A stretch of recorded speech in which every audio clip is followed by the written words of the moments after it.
Selamat malam saudara, Richard Eliezer hari ini memberikan kesaksian untuk terdakwa Ferdy Sambo dan Putri Chandrawati yang saat ini juga berlangsung. Ricky Rizal dan Kuat Ma'ruf pun memberikan kesaksian di muka sidang. Sidang diwarnai debat panas antara penasihat hukum terdakwa dengan jaksa dan saksi. Kesaksian Eliezer diuji pihak Sambo dan Putri. Lalu siapa yang memberikan keterangan jujur di persidangan?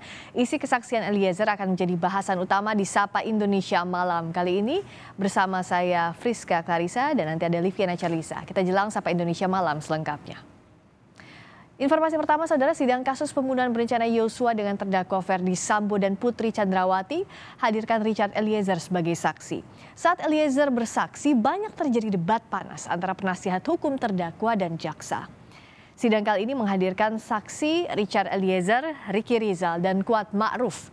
Dalam kesaksiannya, Eliezer kembali mengungkap soal detik-detik penembakan Yosua, di mana Sambo ikut menembak, serta peran Putri dalam penyusunan skenario penembakan Yosua. Sidang sempat diwarnai debat panas saat penasihat hukum Sambo, Arman Hanis, menilai beberapa pernyataan Eliezer tidak konsisten.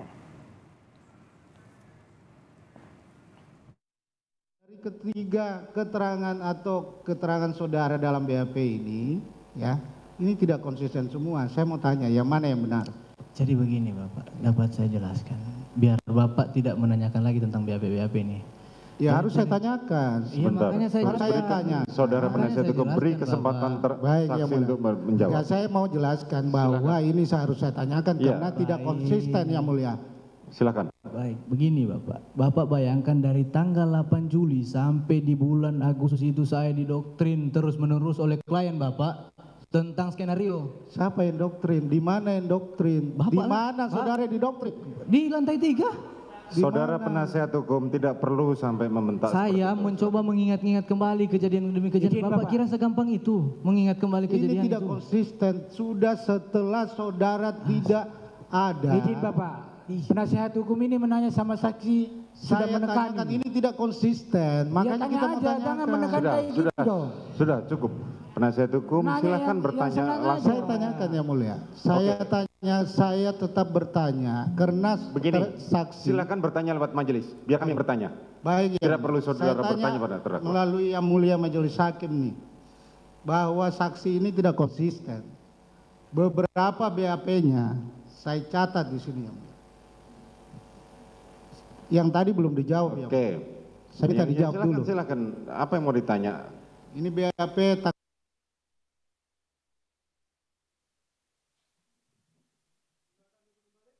Kasus pembunuhan berencana dengan terdakwa Ferdy Sambo dan Putri Chandrawati menghadirkan Richard Eliezer sebagai saksi.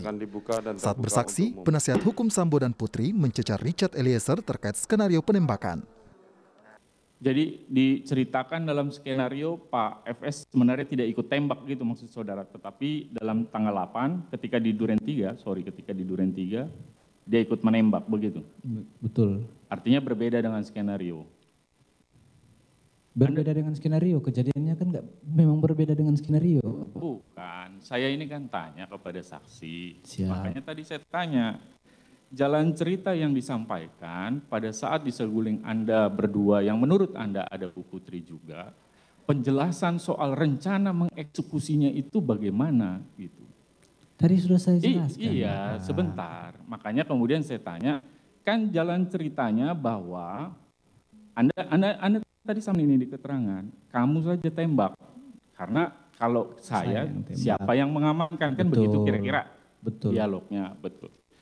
Ketika tanggal pergi ke Duren 3, tadi saudara sampaikan Anda melihat Pak FS ikut menembak. Siap. Artinya di luar skenario yang tadi dibicarakan. Di luar skenario. Bagaimana itu? Enggak. Anda nggak ingatkan, Anda nggak bilang sama sebentar Yang Mulia, jadi, tolonglah saling menghargailah. Saudara penasihat hukum, pertanyaan saudara begini, kalau saudara bertanya, saudara maksud kenapa saksi ini tidak bertanya kepada terdakwa Ferdy Sambo, kenapa berubah skenario? Bukan, nah terus apa yang mau saudara karena tanya? kan jalan ceritanya tadi sudah disampaikan di saguling itu Yang Mulia. Betul. Ketika dalam proses itu eksekusi di Duren 3 ternyata ikut mengambil dan seterusnya, beda dengan skenario. Anda reaksinya apa? Itu yang saya tanyakan Yang Mulia. Saudara apa?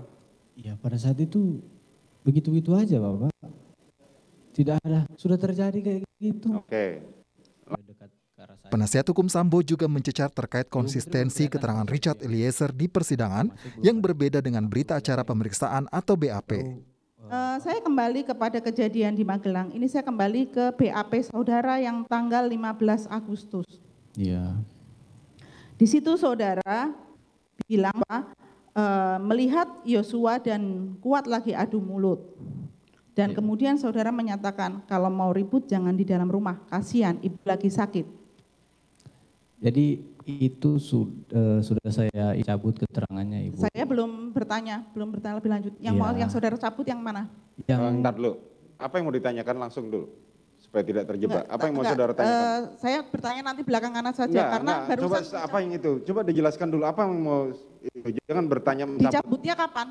Loh, ini belum. Saudara silakan selesaikan pertanyaan dulu, saudara dulu, baru nanti dijelaskan sama saksi.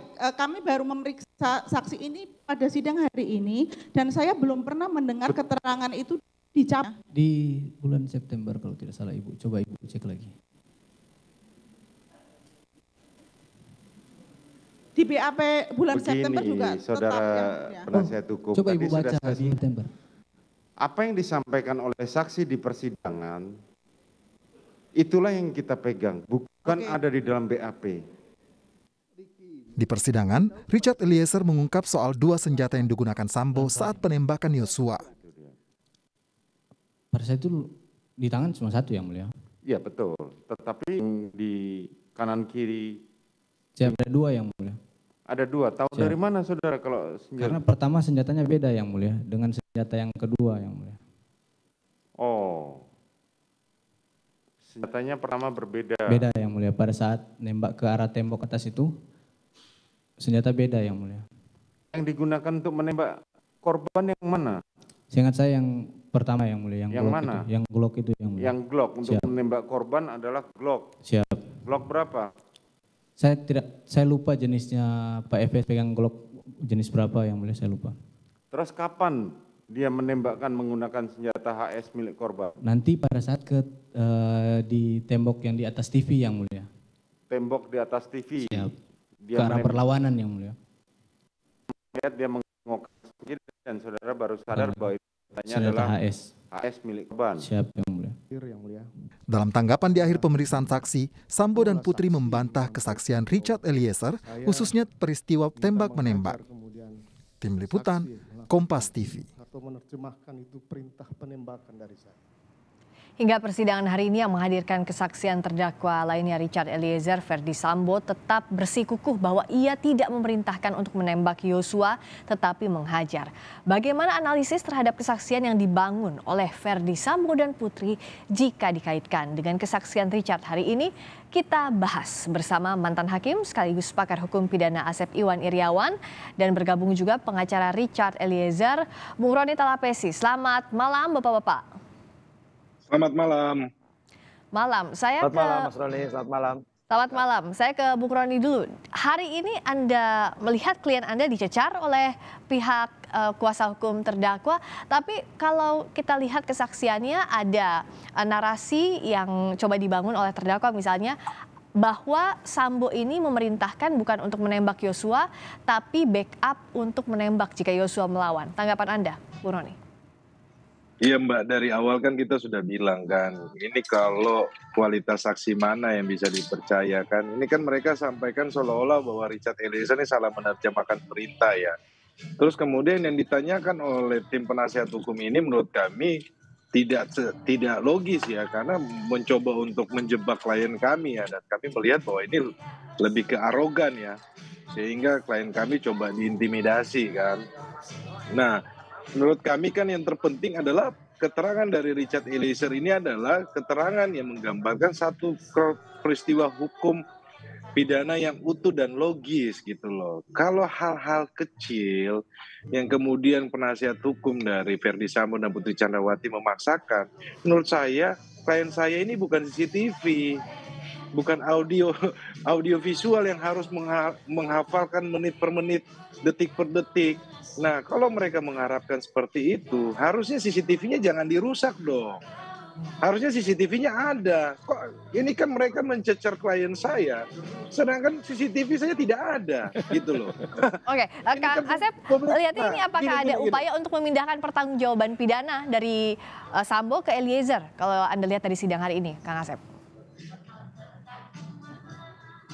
Ya, gini sebenarnya Friska ya. Jadi hari ini sebenarnya kalau saya nilai ternyata Eliezer atau Ichad ini menguasai jalannya pertandingan. Jadi kapten kesebelasan hari ini adalah Ichad karena dicecer oleh semua pertanyaan ternyata dibantah semua. Sampelnya begini. Coba, pernahkah dalam persidangan selama ini hampir semua pertanyaan penasihat hukum 4 orang itu diperingatkan sama hakim. Satu itu. Kedua, dilawan oleh Eliezer ya, dan logis jawabannya.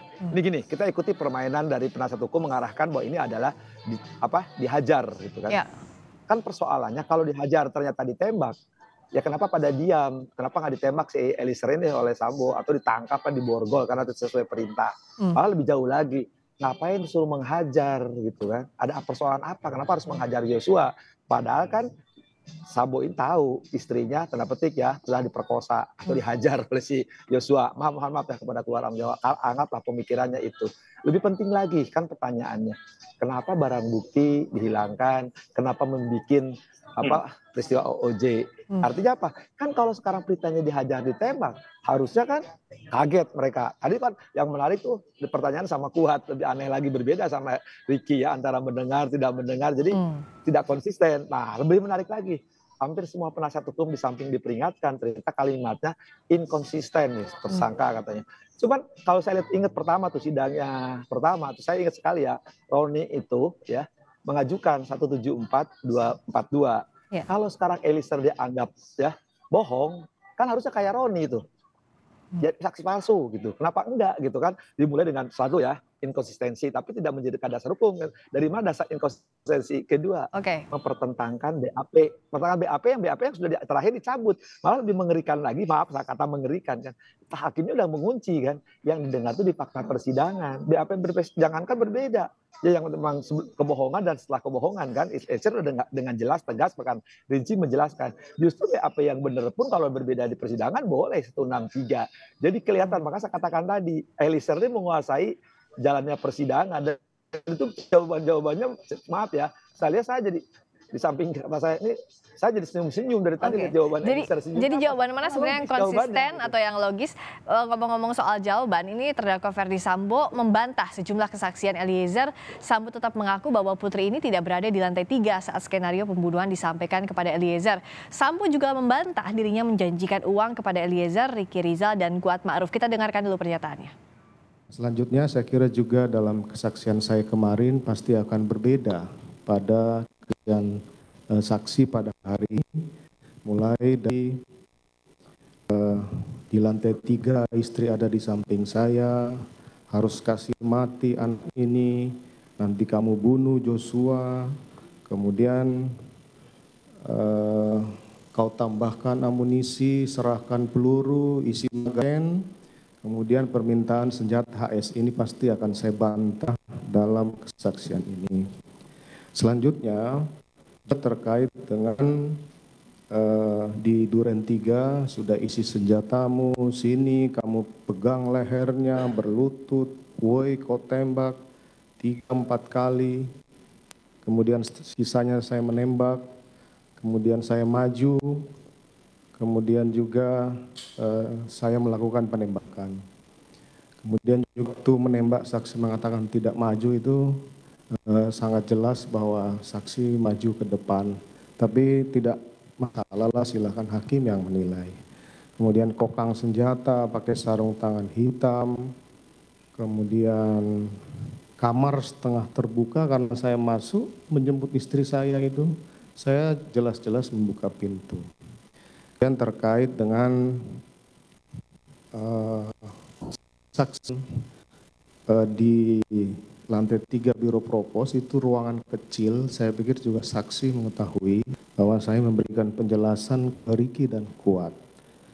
Kemudian yang di tanggal 10 juga itu tidak pernah saya janjikan uang dan handphone itu saya yang berikan karena handphone itu berada di meja depan ruangan saya. Bung Roni, yang pertama tolong tanggapi dulu soal tadi. Sambo membantah dirinya menjanjikan uang kepada Eliezer, Ricky, dan Kuat, termasuk juga membantah keterlibatan Putri dalam penyusunan skenario. Yang kedua tidak kalah penting juga soal Eliezer ini ingat atau tidak menembak bagian tubuh mana terhadap Yosua. Kalau dicatat, Eliezer ini kan bilang tidak dapat memastikan bagian tubuh mana ia menembak tepatnya ke Yosua. Kalau saja misalnya Eliezer ingat ada 3 sampai 4 bagian tubuh yang kena di luar kepala, berarti bagian lainnya bisakah dipastikan bahwa Sambo yang menembak itu? Karena kalau dari hasil otopsi ada 7 luka tembak begitu, Bung Roni. Silakan jawab. Iya, Mbak Friska, terkait dengan yang pertanyaan dari Mbak itu, nanti kan ada pemeriksaan ahli ya. Yang jelas saya kasih tahu sedikit ya, bahwa serpian peluru yang ada di kepala Richard Eliezer itu bukan Yosua? dari kepala almarhum Joshua, itu bukan dari pistol dari Richard Eliezer. Itu pertama ya. Yang kedua, kan kemarin sama jaksa sudah ditanyakan mengenai hasil lie detector kepada saudara Ferdy Sambo. Ferdy Sambo menyampaikan bahwa dia tidak menembak dan hasilnya adalah berbohong, begitu loh. Saya pikir publik sudah menilai ya, sudah bisa melihat dan hakim bisa menilai. Nah, terkait dengan persidangan hari ini ya, kami sayangkan kan klien kami ini kan ditunjuk-tunjuk seperti ini. Saudara Ferdy Sambo ini lupa kalau dia itu udah bukan atasannya lagi Richard Eliezer, gitu loh. Tidak bolehlah mengintimidasi, kemudian menunjuk-nunjuk, kemudian dari tim penasihat hukum seperti itu. Nah, kami lihat kan ini sangat arogan, tidak boleh seperti itu. Ini anak masih muda loh, anak kecil loh. Nah, kalau jangan seperti itu persidangan kemudian diintimidasi, ini kami harapkan nanti menjadi catatan khusus untuk majelis hakim terkait dengan persidangan hari ini, gitu loh. Oke.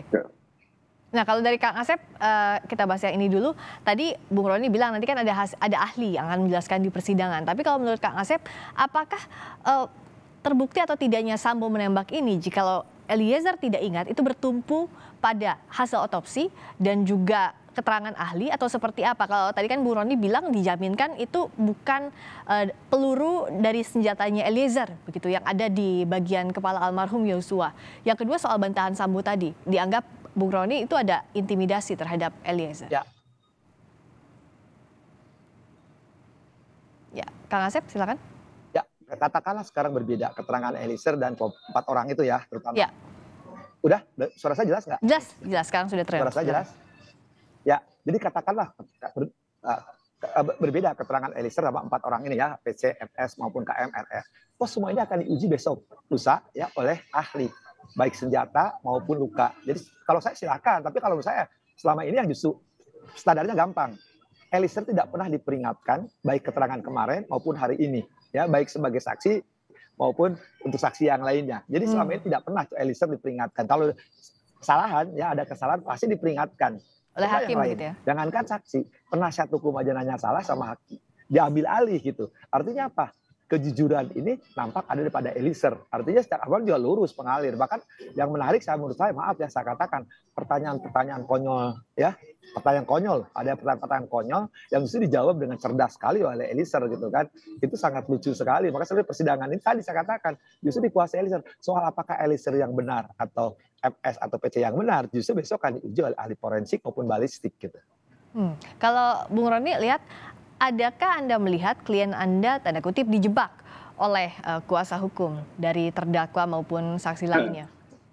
Ya, mereka mencoba untuk memancing emosi dari adik kami ini ya, Richard Eliezer ya. Dia kan masih sangat muda, kemudian harus dipaksa lagi untuk mengingat hal yang menjadi tragedi untuk kita semuanya ya.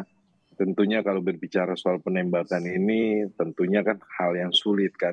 Karena dia sampaikan dia belum pernah membunuh orang, kemudian orang yang ditembak ini adalah orang yang dia kenal. Begini, Mbak Friska, bahwa Richard Eliezer tetap konsisten dengan keterangannya ya. Semua penjelasan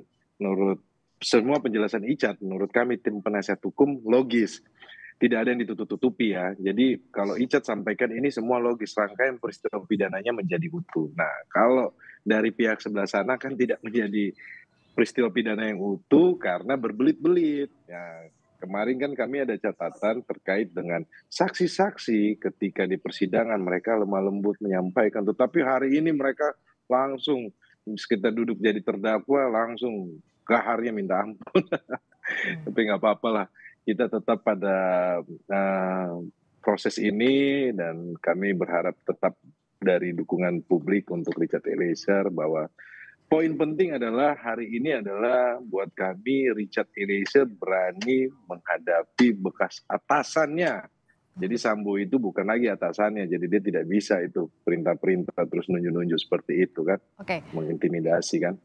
Nah, terkait dengan perubahan-perubahan BAP, Mbak Priska, kan sudah disampaikan bahwa dia kan didoktrin selama itu dan dia harus mengingat, dan dalam posisi itu kan ketika tanggal 5 itu kan dia sudah sampaikan itu semua bohong. Nah BAP-nya itu kita harus lihat di atas tanggal 6. Tetapi kalau di atas tanggal 6, Ferdi Sambo CS tidak mengakui karena apa? Mereka di situ kelihatan kan bahwa perbuatan pidananya mereka. Itu aja Mbak Priska. Oh itu soal perubahan skenario ya setelah Eliezer mengakui soal membantah skenario awal Sambo. Terakhir Kang Asep, kalau kita lihat kan kalau dalam persidangan bukan seperti main bola ya 2 lawan 1, 3 lawan 1 begitu saksinya, tapi bergantung kepada keyakinan hakim dan kejujuran saksi. Tapi di sisi lain kan saksi ini paling rentan daya ingatnya begitu untuk merunut suatu peristiwa pidana. Nah, apa yang membuat hakim harus lebih cermat dan hati-hati? Sementara alat bukti dalam kasus ini sangat terbatas, banyak yang rusak, termasuk juga saksi terbatas. Banyaknya terdakwa juga, antar terdakwa yang menjadi saksi. Ya, hakim kan harus sungguh. Kang Asep? Kan yang lainnya harus objektif ya, sekali lagi. Jadi bagaimana hakim yakin? Halo? Ya. Halo. Sekarang sudah muncul lagi Kang Asep. Tadi sempat terputus. Diulang silakan Kang Asep. Oke ya. Hakim itu menilai kesesuaian antara alat bukti satu dengan yang lainnya. Sebenarnya latar belakang ya. Sekali lagi. Nah, selama ini kan kalau Eliezer itu sudah dapatkan JC, artinya jujur, tidak pernah diperingatkan, tidak pernah malah ditegur pun tidak pernah. Baik kemarin Sari artinya lurus. Itu saja. Ya wajar kalau dia ada hal yang tidak tahu. Tapi selama ini di awal itu detail sekali, termasuk tanggal, kejadian, waktu. Itu hampir sekali nilai 95% dia ungkap. Cuman ketika menilai hal yang detail-detail yang tidak ada kaitannya dengan unsur perbuatan, dia mengatakan, saya harus mengingat-ingat. Malah pertanyaannya sekali lagi konyol sekali pertanyaannya. Bisa saya kasih contoh. Untuk tujuan sombong apa? Tujuan bohong apa? Ya tujuan bohong ya nggak bener gitu kan, lucu. Tapi bagus jawaban Eliezer itu kan. Tapi penasihat hukumnya emosi, cecar mau mencecar. Tapi sekali lagi Eliezer jawab semua. Yang harus diuji tadi kesesuaian keterangan saksi dengan alat bukti lainnya untuk membentuk keyakinan hakim dalam mengkonstruksi perkara. Terima kasih Kang Asep Iwan Iriawan, pakar hukum pidana. Terima kasih Bung Roni Talapesi, pengacara Richard Eliezer telah bergabung di Sapa Indonesia Malam.